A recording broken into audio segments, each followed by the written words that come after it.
بسم اللہ الرحمن الرحیم۔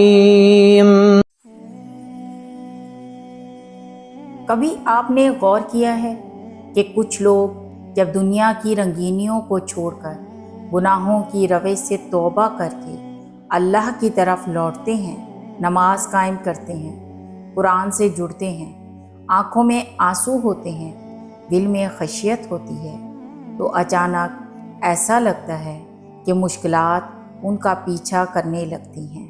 ایک طرف وہ بندہ جس نے پوری زندگی اللہ کو بھلا رکھا، حرام کماتا رہا، جھوٹ بولتا رہا، بد نگاہی کرتا رہا، لیکن اس کی دنیا چمک رہی ہے، زندگی عیش و آرام سے بھرپور ہے۔ اور دوسری طرف وہ شخص جو اب اللہ کے سجدے میں سر جھکانے لگا ہے، اپنے گناہوں پر نادم ہو کر رب کی طرف لوٹ آیا ہے، اب اس پر زندگی کے دروازے بند ہوتے جا رہے ہیں۔ دائیں بائیں مسائل، معاشی تنگی، رشتوں کے مسائل، بیماری، تنہائی، آزمائشیں۔ تو یہ سوال ہے، جب ہم اللہ کے ہو جاتے ہیں تو ہماری زندگی مشکل کیوں ہو جاتی ہے؟ کیا اللہ ناراض ہو گیا؟ کیا ہم نے کچھ غلط کیا؟ یا پھر اس میں کوئی چھپا ہوا راز ہے؟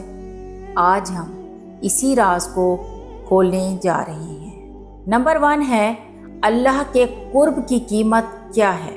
اللہ کا قرب آسان نہیں، یہ تخت نہیں تختی ہوتی ہے، یہ نعمت نہیں قربانی کا میدان ہوتا ہے۔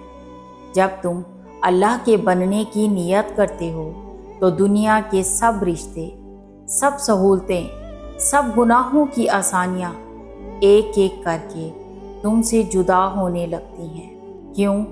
کیونکہ تمہیں صاف کیا جا رہا ہوتا ہے۔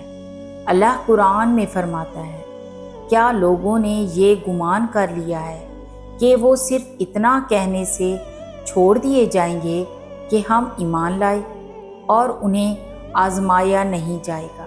اللہ آزماتا ہے انہیں جو اس کے قریب ہوتے ہیں، کیونکہ ان کی زندگی اب دنیا کی نہیں، آخرت کی تیاری بن چکی ہوتی ہے۔ نمبر 2، آزمائش رحمت ہے، سزا نہیں۔ اگر تمہیں لگتا ہے کہ تم پر مشکلات اسی لیے آئیں کہ اللہ ناراض ہو گیا، تو یاد رکھو، اللہ نے حضرت ایوب علیہ السلام کو کئی سال بیماری میں مبتلا رکھا، حضرت یوسف علیہ السلام کو قید میں ڈالا، حضرت ابراہیم علیہ السلام کو آگ میں جھونکا، حضرت موسیٰ علیہ السلام کو فرعون کے ظلم سے گزارا، اور نبی کریم صلی اللہ علیہ وآلہ وسلم پر طائف میں پتھر برسائے گئے۔ کیا یہ سب اللہ کے محبوب نہیں تھے؟ تو جب اللہ کے سب سے چہیتے بندے تکلیف میں ڈالے گئے تو تم کیوں یہ سوچو کہ تمہاری آزمائش اللہ کی ناراضگی ہے؟ نہیں، یہ آزمائش تو اللہ کی قربت کا پروف ہے۔ تیسری وجہ، شیطان کی انتقامی چالیں۔ یاد رکھو، جب تم اللہ کی طرف پلٹتے ہو تو شیطان کا سب سے بڑا دشمن تم بن جاتے ہو۔ وہ تمہیں چھوڑتا نہیں، وہ تمہاری راہوں میں کانٹے بچھاتا ہے۔ پہلے تم گناہ کرتے تھے تو شیطان خوش ہوتا تھا، لیکن اب تم اللہ کی طرف جا رہے ہو تو وہ تمہیں روکنے کی ہر کوشش کرے گا، لوگوں کے دلوں میں تمہارے خلاف باتیں ڈال کر، تمہیں مالی نقصان میں ڈال کر، تنہائی میں دھکیل کر، لیکن یہ سب تمہیں روکنے کے حربے ہیں۔ اگر تم جم گئے تو تم جیت گئے۔ نمبر 4، اللہ تمہیں تراش رہا ہے۔